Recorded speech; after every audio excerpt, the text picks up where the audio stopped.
Hello and welcome to another edition of Currently in Quincy. I'm Joe Catalano. On today's program, we will catch up with Rick Doan from Interfaith Social Services, learn all about this year's Plant, Grow, Share program and some other services they're offering. First, though, as always, we do check news for you.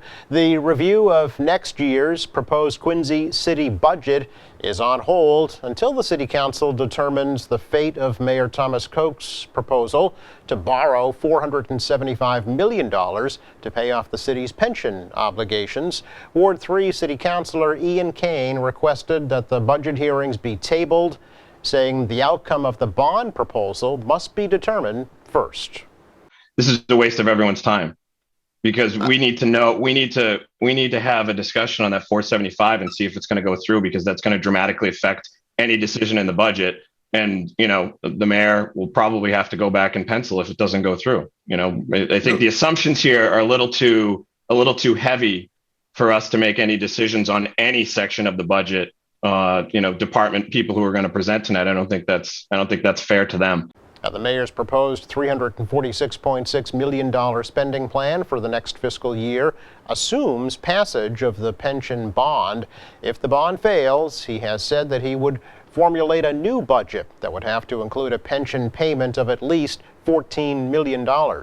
Koch says bonding all of the pension obligations now at historically low interest rates will save the city millions of dollars in the future. Ward 1 Councilor Dave McCarthy, chair of the Finance Committee, said he would schedule a hearing on the pension bond as soon as possible. House Speaker Rahm Mariano of Quincy has secured $50,000 in the new state budget to help spruce up Faxon Park in Quincy. Now, the Friends of Faxon Park say those funds will be held by the city until the organization can establish itself as a nonprofit 501c3 corporation.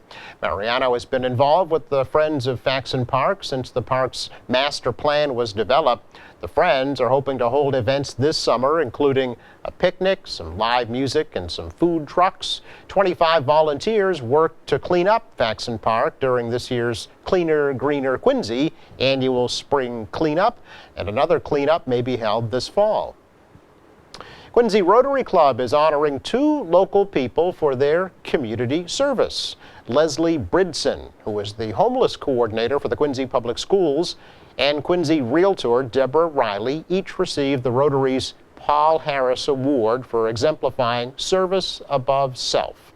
Now, the recipients are pictured here with Rotarians Karen Smith, Dr. John Pachuco, and Christine Koch. In addition, the Rotary Club donated $1,000 worth of personal care items to Leslie Bridson to help local students. This is high school graduation week in Quincy this week. Class of 2021 from Quincy High School will graduate tonight, with North Quincy High School to follow tomorrow night, weather permitting, both with in-person, full attendance commencement ceremonies at Veterans Memorial Stadium.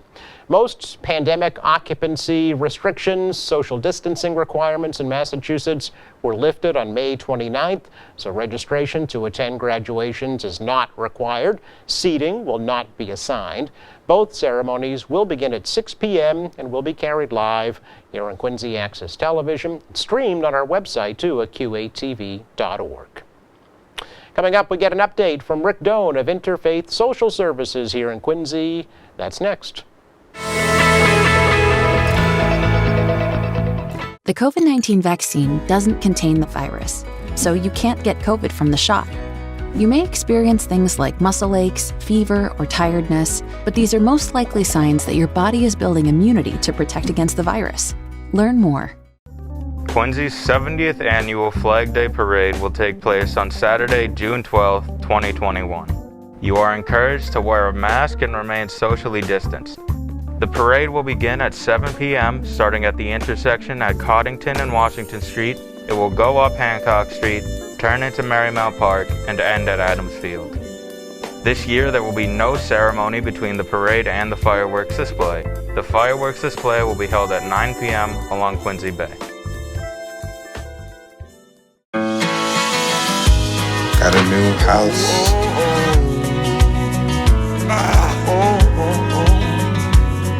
I think I finally found place that I call home.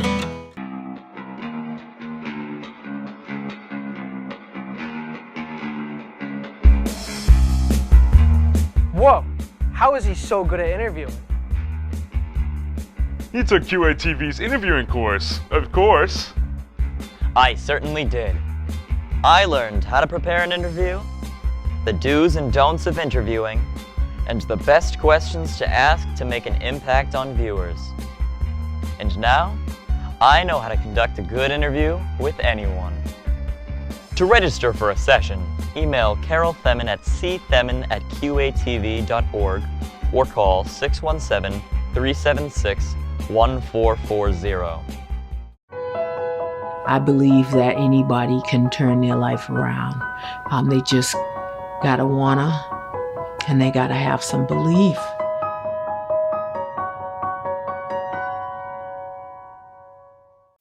I hear someone go, "Didn't it come from you guys?" Strangers cough at me. Move away from me. Someone spit towards my direction. All the stereotypes that we've worked so hard to break are just going to be reversed.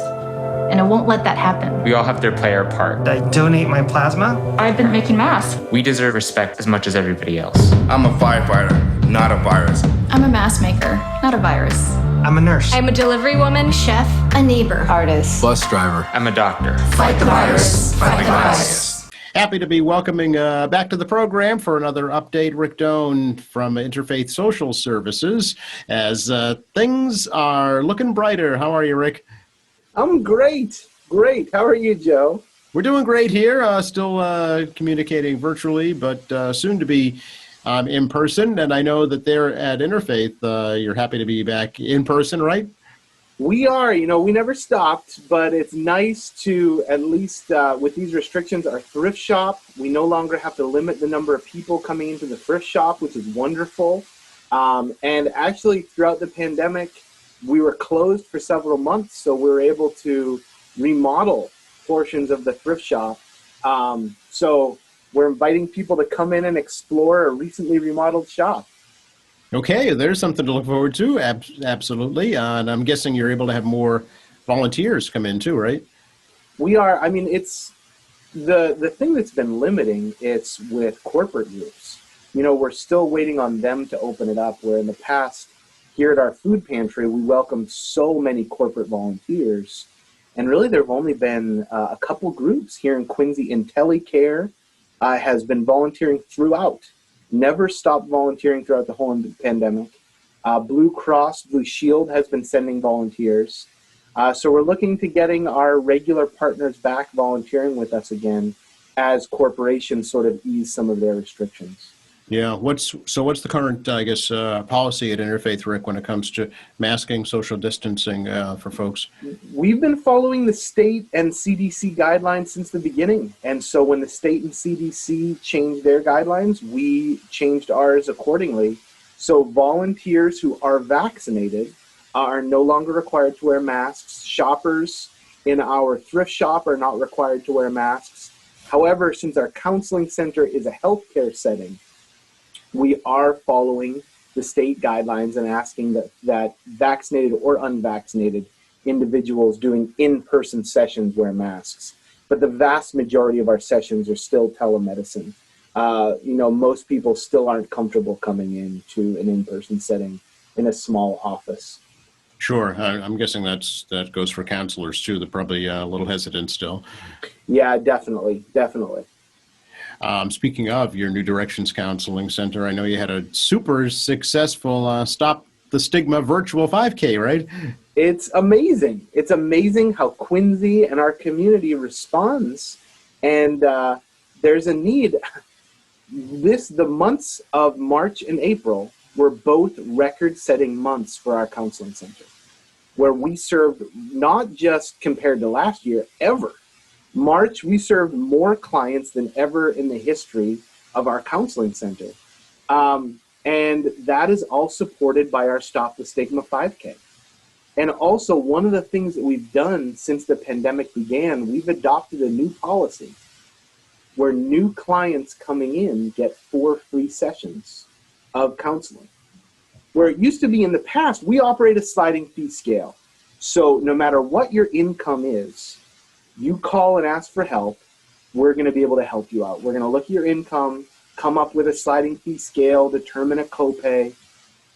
We didn't want to have that conversation when people called anymore. When people called and said, hey, I really need help, we wanted them to feel that we were invested in them. And so now we say, okay, let's get you in to see a therapist. This is their name. We'll talk about pricing later. And get them into the help right away. Instead of somebody saying, hey, I really need help. And we go, oh, okay, what's your income? That's not very welcoming. And so this is a way that we can keep it focused on the people who are reaching out for help. And, we had intended to do a big media campaign about that. We were going to launch press releases and and then the demand increased so much that we have a slight waiting list now for people that want to come in. And so we didn't want to launch a big campaign because we wanted to keep it sort of to manageable numbers. So that's one other pandemic related change that we've made since we last spoke, Joe. Okay, yeah. Well, you're announcing it here. No, I'm not saying it's a huge press release here on QATV, but it's good to know. Well, but, and that's the thing. We do want to let people know. But, we were talking about advertising, and we were going to do all these social media campaigns, and we were going to do this big push. And then we hit record-setting numbers. The demand just already expanded our capacity so much. Yeah. So in fact that we're hiring another therapist to keep up with the demand that we're seeing. And we're so grateful we can be in that position. We're so glad we can bring more people in to help more of our neighbors in need. Is the increased demand directly attributable to the pandemic, do you think? Yeah. Yeah. That's really what it was. It wasn't even attributed to our new initiative. Right. These are people calling up and they had no idea about this new initiative.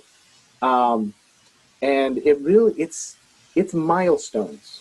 That's what it is. We hit the year milestone since the pandemic hit. Right. Milestones in mental health are important, and they are they're really pivotal for people, and they cause some people to reach out.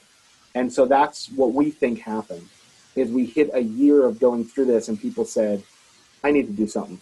And they reached out for help. Wow. Okay. Well, that's how Interfaith was founded, really, right? That's right. Health, yeah. That's right. You've expanded by leaps and bounds since then, certainly. And but it's always been focused. In the 70 years that we've been serving Quincy and the South Shore, we have been focused on serving families and children in crisis. And that's what we're going through right now. Before the pandemic, there are always people that are experiencing crisis, and we're going to be here for them after the pandemic as well. One of your newer initiatives, though, is Plant, Grow, Share, and there's a real sign of spring. That's right. This is a way that we ask people to participate in our emergency food program, but also it's a way for us to talk about produce. When people think about food pantries, they think tuna and cereal and peanut butter and shelf-stable items. And we are grateful for those donations. We do need those donations, but produce is incredibly expensive, but it is also the thing that our clients want and need, and we want to give to them, fresh produce. So we asked backyard gardeners to plant an extra row and then donate after, to the food pantry. To not let any of those zucchinis or tomatoes go to waste. Don't let them rot on the vine. Get them onto the tables of hungry South Shore families. Yeah, anybody who's had a backyard garden knows that they always end up with much more harvest than they could ever use, even after they've given it to their family and friends. Exactly. And so we have virtually an endless need. And so we want to encourage people, not just people who grow produce either. If you're in the supermarket and you don't have a green thumb, grab some apples, grab some oranges, drop them off at the food pantry, where we'll be grateful for them. Okay. Is that in-person drop-off now? Oh, yeah. Throughout, we recommend, because the food pantry serves clients in the morning, And so we recommend donations in the afternoon. 12:30 to 3 p.m.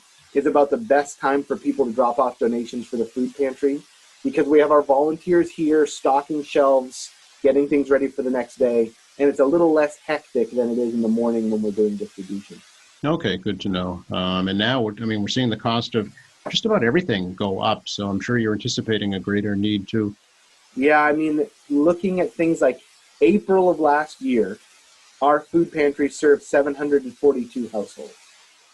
That was in the midst of the pandemic. Right. April of this year, we served 950 households. Okay. So that's 200 more households in the midst of the pandemic. Like, the need has grown. It has not shrunk. Hopefully we start to see the opposite of that. Hopefully we start to see numbers coming down. But we're going to be here and we're going to be ready to serve until that happens. I know at one point there was a problem with getting food from like the Greater Boston Food Bank and some of the supermarket chains. Is that still an issue? No, we're picking up at about a dozen different locations every week. We pick up at virtually every supermarket here in Quincy. We're picking up from them, and we're very grateful for our food rescue partners. Stop and Shop is amazing. Roach Brothers. We go to Trader Joe's and Hingham. We're picking up at Amazon. No, we're very grateful. Things are looking better. That's good to hear. You still have your backyard garden there at Interfaith, Rick? We do. Actually, several Girl Scout troops have adopted the garden. Oh. So they were here. They planted seedlings earlier this spring, grew those seedlings, and there were at least 4 troops here on Memorial Day, on Monday, and they cleared out our alley garden. They beautified it. They planted all their seedlings. We have a rain barrel there. And so they are growing that produce. They will harvest it for the food pantry. So the Girl Scouts here in Quincy are doing an awesome job taking care of that, of our little garden here at Interfaith. Oh, that's great. Nice to hear. A great community project for them. Well, and there's several, the police department, they plant a garden every year and donate some of the produce to us. Yes, it's on the roof of the police station, actually. That's right. And then there's several schools, several congregations that really are just invested in this, and we're grateful for it. Are you still partnering up with Cohane Funeral Homes to distribute seedlings? Yeah, actually, Tuesday, June 8th, from 4 p.m. to 7 p.m., free seedlings. I feel like you should have a graphic right now that pops up. Free.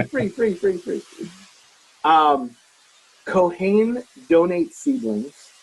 Also, we're going to have seedlings from the Girl Scouts as well, that they planted from seeds and grew those. And so we are going to have volunteers at our office at 105 Adams Street from 4 p.m. to 7 p.m. It's a drive-up service. You pull up in front of our building, we give you a seedling or several seedlings, and wish you a happy harvest. Okay, great. I mean, that's great. You don't have to grow it yourself. And, I mean, even if you live in a small apartment, you could grow it on a balcony, perhaps in a container or something. Absolutely. So we hope lots of people will stop by on Tuesday, June 8th from 4 to 7 p.m. to pick up some seedlings donated by Cohane Funeral Home, Girl Scouts, and also Blue Cross Blue Shield has some seedlings they're going to be donating. They have a garden that they donate the harvest from that, part of that, to us as well. Very nice. Anything that's of particular need at Interfaith right now, Rick, in terms of supplies or donations? You know, always, I'm going to say diapers, sizes 5 and 6, and feminine hygiene products, specifically pads. Those are items that we always need. It's one of the things that we are always going to the supermarket to purchase, are those items. So that's the thing we really need the most of. Okay. Are gift cards beneficial or no?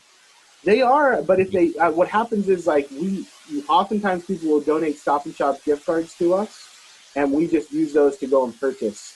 But that still takes our time to go out and do that. Yeah. So if somebody really wants to help, we'd rather have them just buy the product and bring it right in for that type of product it saves us, because what'll happen, we'll be in the midst of a shift and we'll be like, we're out of size 5 diapers. Who can go pick them up? And we got to send a volunteer to the supermarket and have them come back. And so if people are able to do that on their own, we would appreciate it. Okay. And how are the volunteer opportunities shaping up? Good.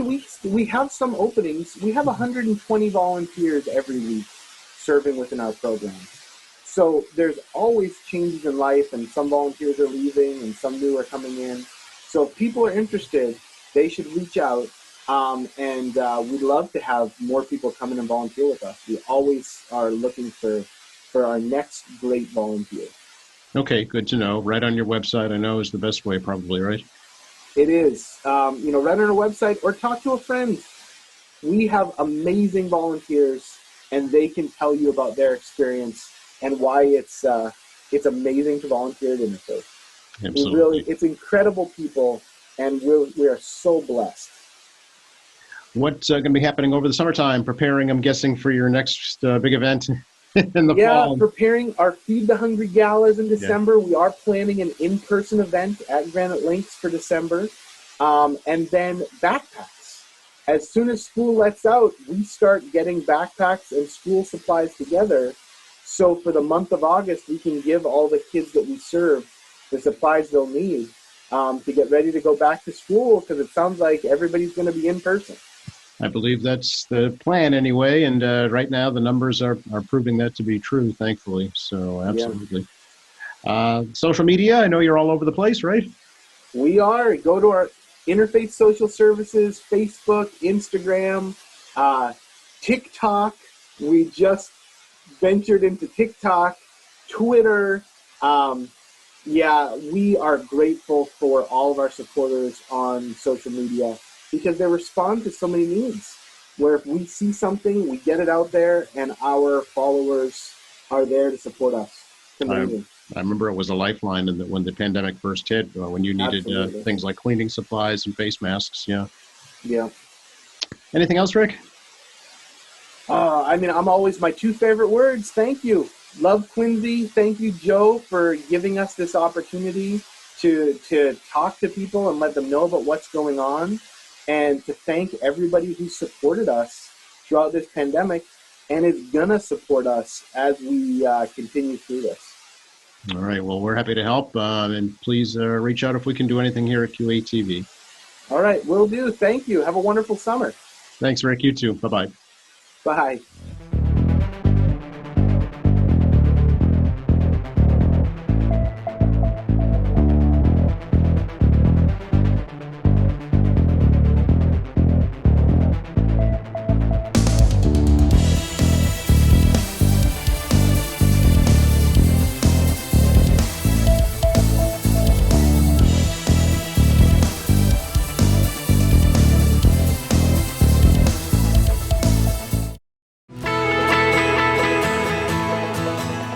Thank you to Rick Doan for joining us today. Thank you to our crew. Thank you for watching. And a reminder, please visit our website anytime at QATV.org. You'll find all of our latest programs there, news and information, video on demand, live streaming, much more. For all of us here at Quincy Access Television, I'm Joe Catalano. Please stay cool and stay safe.